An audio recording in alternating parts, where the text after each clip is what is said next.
My name is Sophia Chen, and I've spent the last 20 years proving that buildings can dance with earthquakes instead of crumbling beneath them.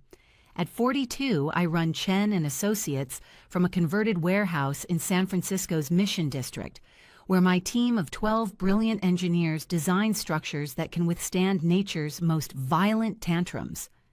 The irony isn't lost on me that I spent so much time making buildings earthquake-proof, while my own life was built on such unstable ground. The morning of October 15th should have been the pinnacle of my career. After 3 years of construction, St. Mary's Memorial Hospital was finally opening its doors to the public. This wasn't just another building. It was my masterpiece, a 7-story medical facility that incorporated my revolutionary base isolation system with adaptive damping technology. The structure could literally sway 15 feet in any direction during a major earthquake and still protect every patient inside. I stood in my home office at 5:30 that morning, reviewing the final presentation materials one last time. Through the floor-to-ceiling windows of our Pacific Heights townhouse, the city sparkled in the pre-dawn darkness, thousands of buildings that trusted my profession to keep them standing. The weight of that responsibility had driven me since graduate school at Stanford, where I'd been the only woman in my structural engineering program. "You're up early," Marcus said, appearing in the doorway with 2 cups of coffee. Even at 45, my husband moved with the graceful confidence that had first attracted me at that gallery opening 17 years ago. His silver-streaked hair was perfectly tousled, and he wore the kind of expensive casual clothing that screamed understated wealth, a talent he'd perfected during his years building his art-dealing business. "Big day," I replied, accepting the coffee gratefully. "The hospital opens in 6 hours, and I want everything perfect." Marcus set his cup on my drafting table and moved behind my chair, massaging my shoulders with practiced ease. "You know what I love about you, Sophia? Your passion for perfection. Most people would be satisfied with a building that just doesn't fall down." I leaned into his touch, feeling some of the tension ease from my neck. Most people don't live in earthquake country. When the big one hits, I want every structure I've designed to be standing the next morning. "And they will be," he said, pressing a kiss to the top of my head. "Your base isolation system is revolutionary. David was just telling me yesterday how impressed the structural engineering community is with your innovations." David Kellerman had joined Chen and Associates 3 years ago as my lead architect, recruited away from a prestigious Los Angeles firm with promises of creative freedom and the chance to work on cutting-edge seismic design. At 38, he brought both technical brilliance and an easy charm that made clients feel confident in our most ambitious projects. Marcus and David had bonded immediately over their shared appreciation for modern art and expensive wine. "David's been invaluable on this project," I agreed. "Having an architect who truly understands the engineering constraints makes all the difference." He mentioned he's working on some exciting new concepts, something about next-generation damping systems. I turned in my chair to look at Marcus. "He's been brainstorming, but we're still in the theoretical stages." "Why?" "Just curious. You know how I love hearing about your work, even if most of it goes over my head." He smiled that crooked grin that had melted my defenses during our courtship. "I better let you finish preparing. Elena's coming by the gallery early to help set up for the Rothschild exhibition opening next week."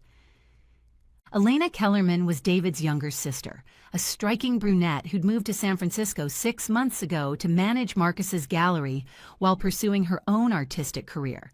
At 28, she had the kind of effortless beauty and artistic passion that reminded me uncomfortably of my younger self, before responsibilities and deadlines had carved permanent worry lines around my eyes.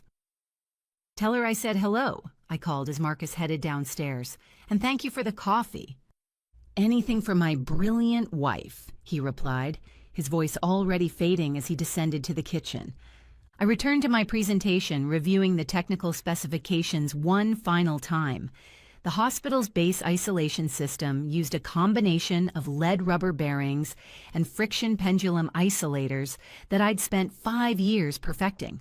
The building could withstand a 9.0 earthquake while maintaining full operational capacity, a breakthrough that had already attracted interest from clients in Tokyo, Los Angeles, and Mexico City. The presentation materials filled 3 briefcases: architectural renderings, engineering calculations, seismic simulation data, and a scale model that demonstrated the isolation system's flexibility. Everything had been prepared with obsessive attention to detail because today's opening would be attended by city officials, potential clients, and journalists from architecture magazines worldwide. By 7:30, I was dressed in my lucky navy suit, the same one I'd worn when presenting to the hospital board 3 years earlier. Marcus had already left for the gallery, mentioning something about meeting with a potential investor for Elena's upcoming solo show. I gathered my materials and headed for the garage, where my Tesla waited in its designated spot next to Marcus's vintage Porsche. The drive to the hospital took me through the heart of San Francisco, past dozens of buildings where my firm had consulted on seismic retrofitting projects. Each structure represented countless hours of calculations, stress analysis, and wind tunnel testing. In earthquake country, there's no room for approximation or wishful thinking. The math either works or people die. I arrived at St. Mary's Memorial Hospital at 8:15, 15 minutes before the official ceremony. The building rose 7 stories against the morning sky, its clean lines and extensive glass facade hiding the sophisticated engineering systems within. To most observers, it looked like any other modern medical facility. Only I knew about the massive isolation bearings hidden beneath the foundation, the damping systems built into every wall, and the redundant safety mechanisms that would keep this building intact when lesser structures crumbled. David was already there, standing near the main entrance in conversation with Dr. Patricia Nakamura, the hospital's chief administrator. He looked polished and professional in his charcoal suit, every inch the successful architect. His presentation folder was tucked under his arm. He'd be explaining the building's architectural features while I handled the technical engineering aspects. "Sophia," Dr. Nakamura approached with a warm smile. "We're so excited for today. The entire medical staff has been talking about the safety features you've built into this facility." "That's exactly what we hope to achieve," I replied. "When medical personnel can focus on patient care instead of worrying about structural integrity, everyone benefits." David joined us, extending his hand with that easy confidence that made clients trust him immediately. "Good morning, Sophia. Beautiful day for a historic opening." "Indeed it is. Are you ready for the technical demonstration?" "Absolutely. I've been looking forward to showing off your isolation system." He paused, glancing toward the parking area. "Is Marcus coming today?" "He'll be here," I assured him. "He's just handling some gallery business first." What I didn't mention was the brief text I'd received 20 minutes earlier. "Running late with Elena. Important client meeting. Start without me if necessary." It was unlike Marcus to miss such a significant milestone, but the art world operated on its own, unpredictable schedule. The ceremony began at 9 o'clock sharp with Dr. Nakamura's welcoming remarks. Nearly 200 people had gathered in the hospital's main atrium, including city council members, representatives from major construction firms, and journalists from Architectural Record and Engineering News. I recognized several competitors in the crowd, other structural engineers who'd been following my base isolation research with keen interest. "Ladies and gentlemen, Dr. Nakamura announced, "It's my pleasure to introduce Sophia Chen, the brilliant engineer whose innovations make this hospital the safest medical facility on the West Coast." The applause was warm and genuine as I approached the podium. Public speaking had never been my favorite aspect of the job, but explaining complex engineering concepts to diverse audiences was a necessary skill in my profession. Thank you, Dr. Nakamura. 3 years ago, when we began designing St. Mary's Memorial Hospital, We had one primary goal: creating a medical facility that would remain fully operational during and after a major seismic event. I gestured toward the scale model positioned beside the podium. This building incorporates base isolation technology that allows the structure to move independently from ground motion during an earthquake. I launched into my presentation explaining how the lead rubber bearings and friction pendulum isolators work together to absorb seismic energy. The audience was engaged, asking thoughtful questions about implementation costs and scalability. Several international observers took extensive notes, exactly the kind of attention that could lead to major contracts overseas. David followed with his architectural presentation, discussing how the building's design balanced aesthetic appeal with functional safety requirements. He was articulate and charming, highlighting features like the reinforced stairwells and emergency communication systems without overwhelming the non-technical audience members.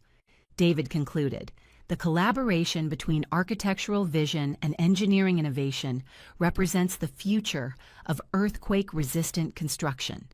Buildings like St. Mary's Memorial Hospital prove that safety and beauty aren't mutually exclusive." More applause, and then Dr. Nakamura invited everyone to tour the facility's key areas. I was fielding questions from a reporter for Structural Engineering International when I noticed Marcus finally arriving, Elena at his side. They were both slightly out of breath, as if they'd been hurrying, and Elena's hair looked hastily arranged. "Sorry we're late," Marcus said, approaching with his most apologetic smile. "The meeting with the Rothschild collector ran longer than expected." "No problem," I replied, though I noticed Elena avoiding eye contact. "You haven't missed the technical tour." As we moved through the hospital's corridors, I demonstrated the building's safety features while David provided architectural context. The visitors were impressed by the seamless integration of aesthetic design and structural engineering. Several potential clients approached me with preliminary questions about future projects. It was during the tour of the emergency department that I first noticed something odd. David was explaining the layout to a group of Japanese engineers when one of them asked a highly technical question about the damping coefficients in my isolation system. David answered with surprising precision, citing specific mathematical relationships that weren't included in the standard presentation materials. I made a mental note, but didn't think much of it at the time. David was brilliant, and we'd worked closely on this project for 3 years. Of course, he'd absorbed some of the more complex engineering concepts. The ceremony concluded with a champagne reception in the hospital's main conference room. I found myself surrounded by congratulatory colleagues and potential clients, but part of my attention kept drifting to Marcus and Elena, who were deep in conversation near the windows. There was an intimacy to their body language that seemed inappropriate for a brother-in-law and sister-in-law relationship. "Impressive work, Sophia," said Jennifer Walsh, a structural engineer from Portland who specialized in high-rise construction. "I've been following your base isolation research for years. This implementation is exactly what the industry needs." "Thank you, Jennifer. It's taken considerable testing to reach this level of reliability." "I imagine so. Have you considered licensing the technology? I know several firms that would pay handsomely for access to your innovations." Before I could respond, David appeared beside us. "Sophia's always been generous with sharing knowledge," he said smoothly. "She believes advancing the entire field benefits everyone." Jennifer nodded approvingly, but something in David's tone bothered me. There was a possessive quality to his words, as if he had some claim to my research beyond his architectural contributions. The reception continued for another hour, with numerous conversations about future collaborations and potential projects. By the time the last guest departed, I was exhausted but exhilarated. The hospital opening had exceeded every expectation, generating the kind of professional recognition that could transform my firm's trajectory. Marcus and Elena had left during the reception, citing urgent gallery business. David lingered until the end, helping coordinate the cleanup and ensuring that all presentation materials were properly secured. "Congratulations, Sophia," he said as we packed up the scale model. Today was everything we hoped it would be. We make a good team, I agreed. Your architectural vision really brought the engineering concepts to life. That's what partnerships are about, he replied. Speaking of which, I've been developing some ideas for our next major project, new approaches to seismic isolation that could revolutionize the field. I'd love to hear them. Why don't you put together a preliminary presentation for next week's staff meeting? Actually, I was thinking of something more ambitious, a complete research initiative, possibly with its own funding and development team. I paused in my packing, studying David's expression. There was an eagerness there that seemed unusual, even for someone as passionate about innovation as he typically was. That's an interesting idea, I said carefully. We should discuss it properly when we're both fresh. Today's been overwhelming. Of course. But Sophia, I want you to know how much I appreciate everything you've taught me. Working with you has been the most educational experience of my career. Something in his tone set off a subtle alarm in my mind, the same instinct that helped me identify structural weaknesses in building designs. But I was too tired and too pleased with the day's success to analyze the feeling properly. The feeling is mutual, David. See you Monday morning. As I drove home through the darkening city, I reflected on the day's triumph. St. Mary's Memorial Hospital represented the culmination of 2 decades of research and development. The building would protect thousands of patients and medical staff for generations to come, and the recognition from today's ceremony would likely generate enough new business to expand my firm significantly. I pulled into the garage beside Marcus's Porsche, noting that he'd apparently returned from the gallery. The house was quiet as I climbed the stairs to our bedroom, my heels echoing on the hardwood floors. Marcus was already asleep, turned away from my side of the bed. I changed into comfortable clothes and headed to my office to review the business cards and contact information I'd collected during the reception. 3 potential international contracts, 2 major domestic projects, and at least 5 firms interested in licensing my base isolation technology. It had been an extraordinary day by any measure. But as I sat at my drafting table organizing the day's materials, I couldn't shake the feeling that something had shifted during the hospital opening. David's unusual technical knowledge, his possessive comments about my research, the strange dynamic between Marcus and Elena, small details that probably meant nothing individually, but felt significant in aggregate. I opened my laptop and began typing notes about the day's events, a habit I'd developed years earlier when preparing for patent applications.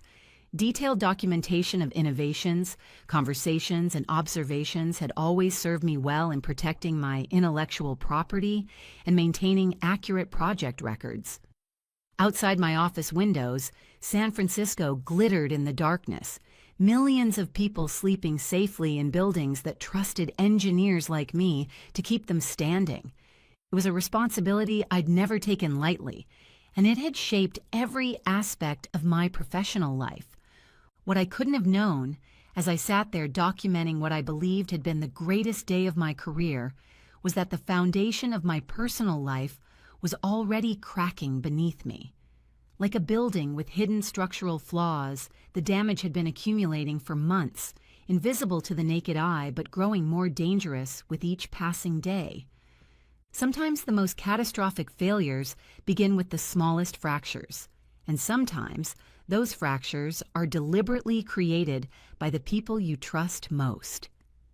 The first crack in my carefully constructed world appeared exactly 3 weeks after the hospital opening, disguised as a routine phone call from my patent attorney. "Sophia, we have a problem," Margaret Hoffman said without preamble. Margaret had been handling my intellectual property matters for 8 years, and her tone carried the kind of professional concern that made my stomach clench. "What kind of problem?" I asked, setting down my morning coffee and moving to close my office door. Through the glass partition, I could see David at his drafting table, seemingly absorbed in reviewing blueprints for our latest project. "I received a priority filing notification this morning. Someone has submitted a patent application for base isolation technology that's remarkably similar to your hospital design. The application is dated 2 weeks ago. The words hit me like a physical blow. That's impossible. My patents were filed 3 years ago and approved 18 months ago. No one else has access to those specifications. That's what makes this so concerning. The application isn't identical to your work, but it incorporates key innovations that are unmistakably derived from your research. The adaptive damping coefficients, the hybrid bearing configuration. These aren't concepts that multiple engineers would develop independently. I sank into my chair, my mind racing through the implications. Patent infringement cases could take years to resolve and cost hundreds of thousands in legal fees. More importantly, if someone was stealing my innovations, they could undercut my firm's competitive advantage in future projects. Who filed the application? A company called Kellerman Structural Solutions, LLC, founded 6 months ago in Nevada.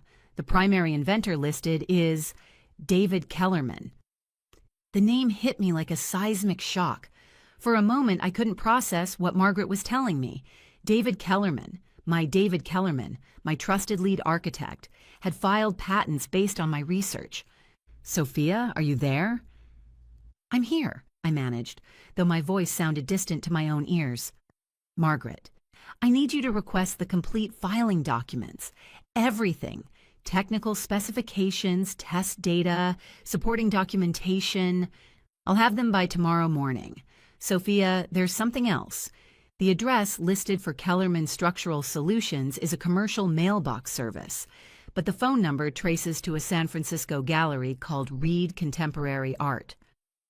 Reed Contemporary Art, Marcus's gallery. After hanging up, I sat motionless at my desk for several minutes, staring at David through the glass partition. He was reviewing structural drawings with his characteristic intensity, occasionally making notes in his precise handwriting. The same man who'd stood beside me at the hospital opening, praising our partnership and speaking eloquently about collaboration. The same man who'd apparently been planning to steal my life's work. I forced myself to act normally for the rest of the day, attending meetings and reviewing project proposals while my mind churned with questions. How long had David been planning this? What else had he taken? And what was Marcus's role in the conspiracy? That evening, I waited until Marcus left for what he claimed was a client dinner before beginning my investigation.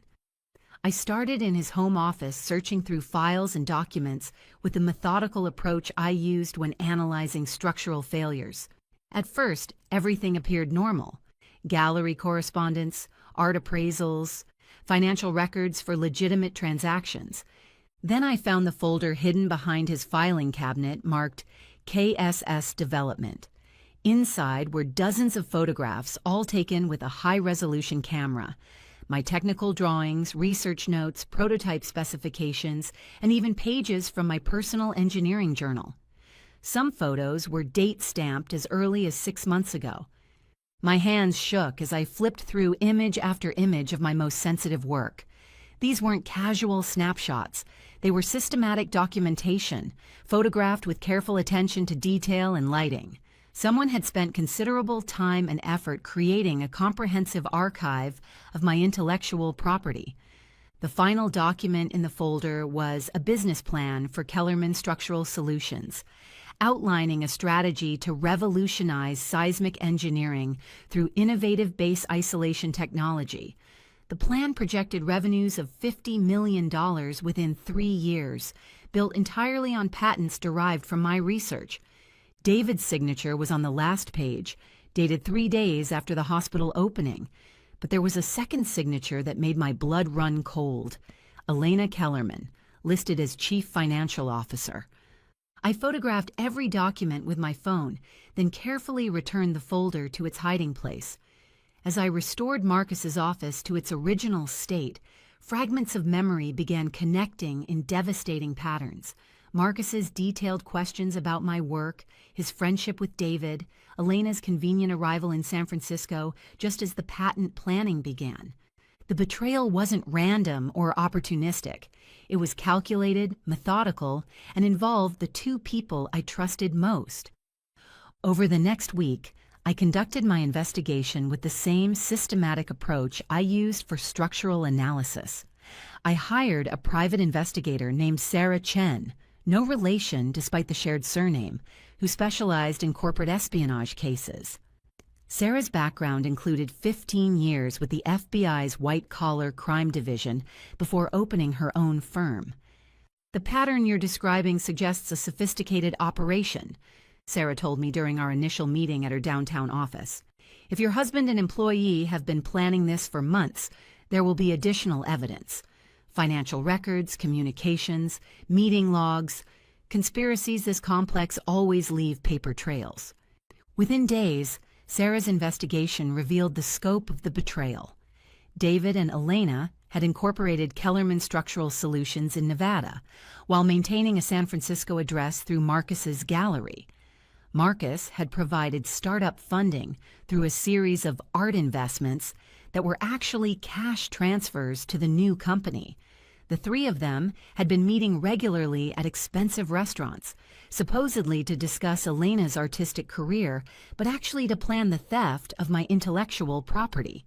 The most damaging evidence came from David's company laptop, which our IT department regularly backed up to our secure servers as part of our data protection protocols. Sarah's forensic analysis revealed that David had been systematically copying my files to external drives for over a year. Research data, client communications, prototype specifications, everything needed to establish a competing firm. But the personal betrayal cut deeper than the professional theft. Sarah showed me surveillance photographs of Marcus and Elena together at the Fairmont Hotel, the same location where Marcus and I had celebrated our 10th wedding anniversary.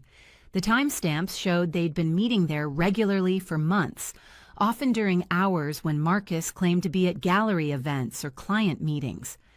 "I'm sorry to show you this," Sarah said gently as she presented the evidence, "but you need to understand the full scope of what you're dealing with. This isn't just business, it's personal. They've been planning to destroy your professional life while Marcus simultaneously destroys your marriage." The photographs were devastating. Marcus and Elena holding hands over dinner, kissing in the hotel lobby, entering the same room together. But what hurt most was the expression on Marcus's face. Genuine happiness, the kind of joy I hadn't seen directed at me in years. I spent that night sitting in my office surrounded by evidence of the most comprehensive betrayal I could imagine. My husband of 15 years was having an affair with the sister of my business partner, who was simultaneously stealing my life's work to build a competing company. They had turned my own success against me, using my trust and generosity as weapons. But as the initial shock subsided, something else emerged. The same cold, analytical clarity that made me an exceptional engineer. Betrayal was like structural failure, devastating when it occurred, but predictable if you understood the underlying forces and weaknesses. I began planning my response with the same methodical precision I brought to designing earthquake-resistant buildings. First, I needed to protect my remaining intellectual property. I changed all passwords and security protocols, implemented new access restrictions, and began working exclusively on projects that David couldn't access. I also started developing new innovations, advanced damping systems and next-generation isolation bearings. But I kept these designs in a separate, secure location. Second, I needed legal protection. Margaret Hoffman connected me with Thomas Rodriguez, a federal prosecutor who had successfully handled several high-profile intellectual property theft cases. Thomas reviewed Sarah's evidence and confirmed that David's actions constituted multiple federal crimes, including trade secret theft and wire fraud. The systematic nature of this theft, combined with the interstate commerce implications, makes this a strong federal case. Thomas explained, "If we can prove they plan to market these stolen innovations across state lines, we're looking at potential RICO charges." Third, I needed to gather additional evidence without alerting the conspirators. This was the most delicate part of my plan, requiring patience and strategic thinking. I began documenting every interaction with David, recording meetings and conversations when legally permissible. I also started feeding him false information, deliberately flawed technical specifications that would expose any attempt to use my research without proper understanding. The breakthrough came when David approached me about a new project proposal. "Sophia, I've been developing some revolutionary concepts for next-generation seismic isolation," he said, entering my office with a presentation folder. "I think you'll find the innovations quite impressive." He spread architectural drawings across my desk, detailing a base isolation system that incorporated what he claimed were his original innovations. But I recognized every element, modified versions of my hospital design, combined with preliminary concepts from my private research notes. "These are interesting ideas, David," I said carefully. "Where did the inspiration come from?" "Years of studying advanced engineering principles," he replied smoothly. "Sometimes breakthrough innovations come from synthesizing existing knowledge in new ways." "Indeed they do. Have you considered the dynamic response characteristics under variable frequency loading?" David's confident expression faltered slightly. "I'm still refining those calculations." "Of course. These complex systems require extensive mathematical analysis." I made notes on his drawings, deliberately introducing subtle errors that would create catastrophic failures if implemented. "Have you run finite element analysis on the bearing configurations?" "That's the next phase of development." I continued questioning him about technical details, watching as his architectural knowledge reached its limits. David was brilliant at design and presentation, but he lacked the deep engineering expertise needed to truly understand the systems he was attempting to steal. After he left my office, I photographed his drawings and sent them to Thomas Rodriguez. The designs incorporated stolen elements so clearly that even a jury of non-engineers would recognize the theft. That evening, I confronted Marcus. He was in the living room reading art magazines while classical music played softly in the background. The domestic scene was so normal, so familiar, that for a moment I almost lost my resolve. This was the man I'd shared 15 years of my life with, who'd supported my career ambitions and celebrated my professional victories. "Marcus, we need to talk." Something in my tone made him look up from his magazine. "What's on your mind?" "I know about Elena." The words hung in the air between us. Marcus's face went through a series of expressions: surprise, guilt, calculation, and finally a kind of resignation. "Sophia, I know about Kellerman's structural solutions. I know about David's patent applications. I know about the photographs you've been taking of my research." Marcus set down his magazine and stood slowly, as if moving through water. For the first time in our marriage, he looked genuinely vulnerable. "How long have you known?" "Long enough to document everything. The question is, how long have you been planning this?" He moved to the window, staring out at the city lights. "It wasn't supposed to happen this way. Elena and that was unexpected. But the business opportunity, that was always part of the plan." "Whose plan?" "David approached me about a year ago. He said your innovations could be worth hundreds of millions if properly commercialized. He needed startup capital and a way to access your research." "So you married me for my engineering secrets." Marcus turned back to face me, and I saw something I'd never seen before in his eyes: genuine remorse mixed with defiant justification. "I married you because I loved you, Sophia. I still do. But over the years, I watched you build this incredible body of work, these revolutionary innovations, and I realized you were too generous with your knowledge, too willing to share with competitors, too focused on advancing the field instead of maximizing profits. So you decided to steal from me instead. I decided to help you realize the full commercial potential of your work. David and I were going to be partners with you, not competitors. But then Elena came to San Francisco, and everything became more complicated. The casual way he discussed their betrayal was more insulting than the betrayal itself. Marcus spoke as if he'd been doing me a favor by systematically documenting my life's work for theft. Where are the original photographs? Sophia, please understand. Where are they, Marcus? He sighed and walked to his office, returning with the folder I'd already discovered. But he also produced a second folder, this one containing USB drives and additional documentation. This is everything, he said quietly. All the research David copied, all the photographs, all the business planning documents. I took both folders without another word. There was nothing left to say to the man who'd spent our entire marriage positioning himself to steal from me. I'll be staying at the office tonight, I said, heading toward the door. I suggest you use the time to find other living arrangements. Sophia, wait. We can work this out. Elena doesn't mean anything to me. I stopped at the doorway but didn't turn around. Marcus, in 15 years of marriage, that's the first lie you've told that I actually believe. I spent that night in my office, surrounded by evidence of betrayal, but also filled with a cold sense of purpose. David and Marcus had made a fundamental error in their calculations. They'd assumed that because I was generous with knowledge, I was naive about human nature. They'd mistaken professional collaboration for personal weakness. But structural engineers understand something that most people don't. The greatest catastrophic failures occur when systems appear strongest. Buildings don't collapse during minor earthquakes.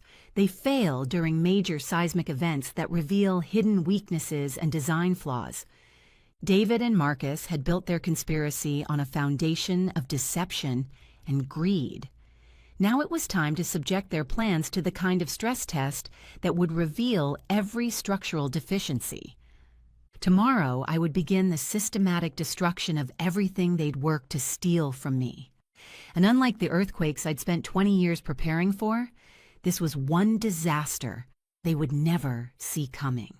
The trap I set for David and Marcus was as elegant as any structural engineering solution I'd ever devised, built on solid foundations, incorporating multiple redundancies, and designed to withstand their most desperate attempts at escape.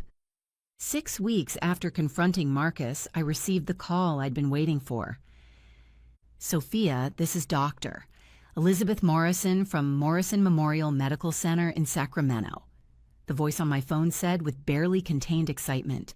We've been following your work since the St. Mary's Hospital opening, and we're ready to commission the most ambitious seismic safety project on the West Coast. Dr. Morrison was describing exactly what I'd expected, a 12-story medical complex requiring revolutionary earthquake protection for over 3,000 patients and staff. The project budget exceeded $200 million, with engineering fees alone worth $30 million to whichever firm secured the contract. We're requesting proposals from 3 firms, Dr. Morrison continued. Chen and Associates, based on your hospital success, Patterson Engineering from Los Angeles, and a new company called Kellerman Structural Solutions that's promising breakthrough innovations in base isolation technology. Kellerman Structural Solutions, I repeated, as if hearing the name for the first time. I'm not familiar with their work. Neither were we initially.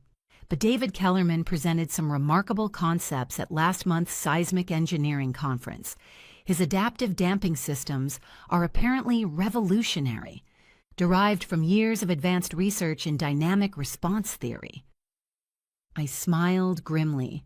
David had indeed presented at the conference, using slides that incorporated my stolen research combined with the deliberately flawed specifications I'd fed him over the past month. The engineering community had been impressed by his presentations, exactly as I'd intended. When is the proposal deadline? 4 weeks from today. We're scheduling site visits and technical presentations for each firm. Mr. Kellerman has requested the earliest slot. Apparently he's quite confident in his innovations. After hanging up, I called Thomas Rodriguez with the news that our trap was finally being sprung. "Perfect timing," Thomas said. "We've been monitoring Kellerman Structural Solutions communications through the federal wire fraud investigation. David has been in contact with potential investors, claiming his patents are worth over $100 million. When he submits those flawed designs for a major public safety project, we'll have him on multiple federal charges." The next 3 weeks passed with careful orchestration. I prepared Chen and Associates' proposal using genuinely innovative techniques I developed in secret, advances that David had never seen and couldn't steal. Meanwhile, Sarah Chen's surveillance confirmed that David, Marcus, and Elena were working frantically to prepare their competing bid. "They're panicking," Sarah reported during one of our weekly meetings. "David has been pulling all-nighters at a rented office space, trying to complete calculations he doesn't fully understand. Marcus has been pressuring Elena to find additional investors, claiming they need more capital to compete with established firms." "And Elena? She's beginning to have doubts. My sources indicate she's been asking uncomfortable questions about the origin of David's technical knowledge. She may not have realized initially that they were stealing intellectual property." The Morrison Memorial presentation was scheduled for a Thursday morning in Sacramento. I arrived early, setting up my materials in the medical center's main conference room while reviewing my strategy one final time.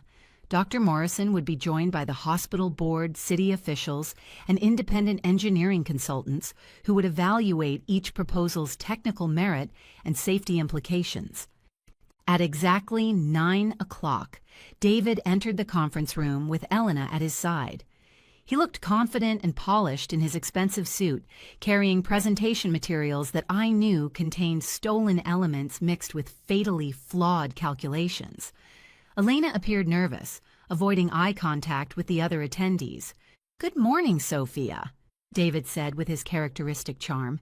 "I didn't realize Chen and Associates was competing for this project." "The engineering community is small," I replied evenly.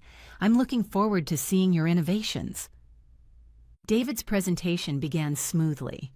He was articulate and persuasive, describing his base isolation technology with the practiced confidence that had made him so valuable as my lead architect. The hospital board was clearly impressed by his credentials and the apparent sophistication of his technical approach. But as David moved deeper into the engineering specifications, I began to notice small signs of uncertainty. He stumbled slightly when describing the mathematical relationships between damping coefficients and frequency response. He provided vague answers when board members asked specific questions about construction tolerances and quality control procedures. Most tellingly, David was presenting the exact flawed specifications I'd deliberately given him 6 weeks earlier. Specifications that included a critical error in the bearing load calculations that would cause catastrophic failure during a moderate earthquake. "Mr. Kellerman," interrupted Dr. James Patterson, the independent structural consultant, "I'm concerned about these damping coefficients. The values you're proposing seem unusually high for this bearing configuration." David consulted his notes quickly. "These are based on extensive laboratory testing and computer modeling. The innovation lies in the hybrid approach to energy dissipation." "But have you considered the dynamic amplification effects under resonant loading conditions?" Dr. Patterson pressed. "These coefficients would create significant amplification at certain frequencies." I watched David's confident facade begin to crack. He was facing the kind of detailed technical interrogation that required deep engineering expertise, not just architectural knowledge and stolen research. "The computer simulations account for all relevant frequency ranges," David replied, but his voice lacked conviction. "Could you show us those simulation results?" David shuffled through his materials, clearly searching for data that didn't exist. The flawed specifications I'd given him hadn't included supporting calculations, because I'd known they would fail under scrutiny. "The detailed simulation data is proprietary.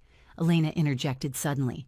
"We can provide summary results, but the complete analysis is protected intellectual property." Dr. Patterson frowned. "For a project of this magnitude, we need to review all supporting calculations. Patient safety is our primary concern." That's when I made my move. "Dr. Patterson, if I may," I said, rising from my seat, "I'm concerned about the structural integrity implications of Mr. Kellerman's proposed system." I approached the whiteboard and began sketching the mathematical relationships that David had presented. These damping coefficients, when combined with the proposed bearing configuration, would create a resonant frequency of approximately 2.1 Hertz. That's precisely the dominant frequency of typical California seismic activity. The room grew silent as I continued the calculations, demonstrating how David's innovative system would actually amplify earthquake forces rather than isolating the building from them. In essence, I concluded, this design would make the hospital more vulnerable to earthquake damage, not less. During a moderate 6.5 magnitude earthquake, the building would experience acceleration forces exceeding design limits by a factor of 3. Dr. Morrison looked horrified. "Are you saying this building could collapse during a relatively minor earthquake?" "I'm saying that with these specifications, the building would be less safe than conventional construction." David was pale, frantically reviewing his calculations, while Elena stared at him with growing understanding. She was finally realizing the scope of what she'd become involved in. "There must be an error in your analysis," David said desperately. "These specifications are based on years of research and development." "Then perhaps you could explain the derivation of these coefficients?" I asked calmly, "starting with the basic principles of structural dynamics?" David couldn't, of course. He understood the concepts well enough to present them convincingly, but he lacked the fundamental knowledge needed to defend them under technical scrutiny. As his explanations became increasingly confused and contradictory, it became obvious to everyone in the room that he didn't truly understand the systems he was proposing. The presentation ended in disaster for Kellerman Structural Solutions. Dr. Morrison politely thanked David for his time, but the damage was irreversible. Within hours, word of the failed presentation had spread throughout the engineering community. But David's public humiliation was only the beginning. 3 days later, FBI agents arrested David at his rented office space on federal charges of intellectual property theft, wire fraud, and conspiracy to commit fraud. The arrest was coordinated with simultaneous raids on Marcus's gallery and Elena's apartment, seizing computers, financial records, and physical evidence of the conspiracy. Thomas Rodriguez called me that afternoon with updates on the arrests. David is claiming the technical errors were honest mistakes, but the forensic evidence of systematic theft is overwhelming. We have his computer files showing months of unauthorized copying from your firm's servers, plus the photographic documentation your husband provided. What about Marcus and Elena? Both arrested on conspiracy charges. Marcus is cooperating, providing detailed information about the planning and financing. Elena appears to have been a reluctant participant. She's agreed to testify against David in exchange for reduced charges. The local news coverage was extensive. The San Francisco Chronicle ran a front-page story. Tech betrayal. Prominent engineer's husband and partner charged in elaborate theft scheme. The article detailed how Marcus and David had systematically stolen my research while planning to destroy my marriage and business simultaneously. The professional consequences for David were swift and devastating. The California Board of Professional Engineers revoked his license pending the outcome of criminal proceedings. Stanford University launched an investigation into his academic credentials, and several professional organizations expelled him from membership. Marcus faced both criminal charges and civil lawsuits.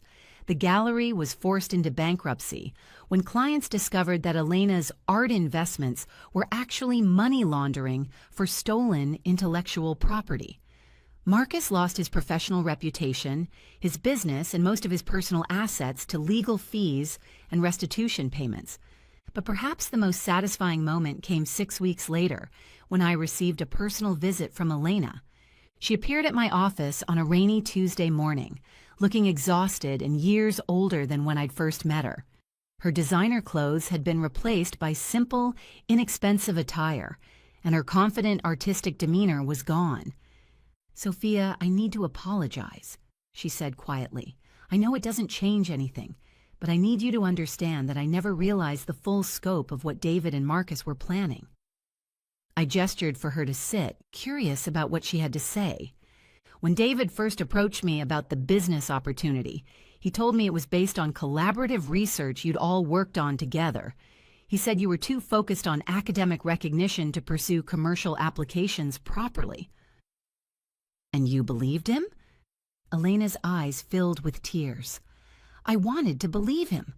I was struggling as an artist, barely making ends meet, and David offered me a chance to be part of something significant. The affair with Marcus. That wasn't planned. It just happened, and then everything became complicated. "What do you want from me, Elena?" "Nothing. I just wanted you to know that I'm testifying against both of them, and I'm using my share of the restitution payments to establish a scholarship fund for women in engineering. It won't undo the damage we caused, but it's something." I studied Elena's face, seeing genuine remorse mixed with the kind of hard-earned wisdom that comes from devastating mistakes. "What will you do now?" "I'm moving back to Los Angeles. I found work with a nonprofit organization that provides legal aid to immigrant families. The pay is terrible, but the work feels meaningful." She paused, gathering courage for her next words. "Sophia, I watched you throughout this entire ordeal, and I want you to know that your strength and integrity are remarkable. You could have destroyed all of us with public humiliation and vindictive prosecution. Instead, you simply let our own actions reveal our true character." After Elena left, I sat in my office reflecting on the previous 6 months. The betrayal had been devastating, but it had also revealed strengths I hadn't known I possessed. I'd learned to trust my instincts about people as much as my calculations about structures. More importantly, the scandal had paradoxically enhanced my professional reputation. Clients were impressed by my ability to detect and counter industrial espionage using my own systems. Chen and Associates received a flood of new contracts from companies concerned about protecting their intellectual property. I hired 12 new engineers over the following year, including 3 brilliant women who became protégés and eventually partners. We developed security protocols that became industry standards, and our earthquake protection innovations were implemented in over 50 major construction projects worldwide. The Morrison Memorial Medical Center project became our signature achievement. The 12-story facility incorporated genuine breakthrough innovations in seismic isolation, advances that David had never seen and couldn't have stolen. When the building was completed 18 months later, it set new standards for earthquake safety in medical facilities. During the dedication ceremony, Dr. Morrison introduced me to the audience as an engineer whose personal integrity matches her professional brilliance. Standing at the podium, looking out at colleagues and clients who had witnessed both my betrayal and my response to it, I realized something profound about the nature of strength. Buildings survive earthquakes not because they're rigid, but because they're designed to flex and adapt while maintaining their essential structure. People, I had learned, survive betrayal the same way, by remaining true to their core principles while adapting to new circumstances. 3 years later, Marcus and David were released from federal prison, their lives permanently altered by their choices.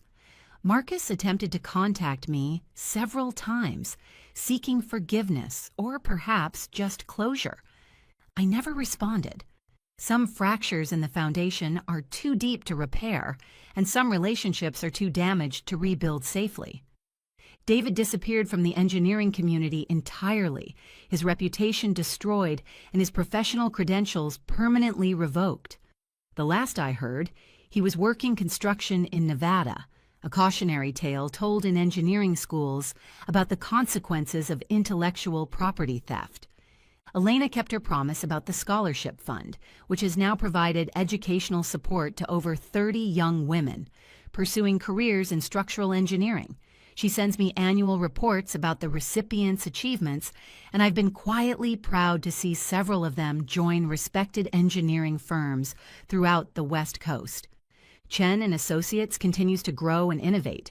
We've opened offices in Seattle, Los Angeles, and Tokyo, and our earthquake protection technology has been implemented in hospitals, schools, and government buildings across the Pacific Rim. The company now employs over 80 people, and our annual revenue exceeds $50 million, built on genuine innovation and ethical business practices. Sometimes, when I'm working late in my office, I look out at the city lights and think about the buildings that trust my engineering to keep them standing. Each structure represents not just technical achievement, but a commitment to the people who depend on that building for their safety and security. That commitment to excellence, integrity, and the protection of others is what defines both my professional work and my personal character. It's a foundation that no betrayal can shake, because it's built on principles rather than relationships, on values rather than trust in others. The earthquake that destroyed my marriage ultimately strengthened everything that mattered most: my work, my relationships with people of genuine character, and my understanding of my own capabilities. Some buildings need to be torn down before better ones can be constructed on the same site. Today, Chen and Associates stands as a testament to the power of principled engineering and ethical business practices. We've proven that success built on genuine innovation and moral character is more durable than any structure built on deception and theft. And every day, as I review structural calculations and design earthquake-resistant buildings, I remember the most important lesson from my personal earthquake: the strongest foundations are always built on solid ground.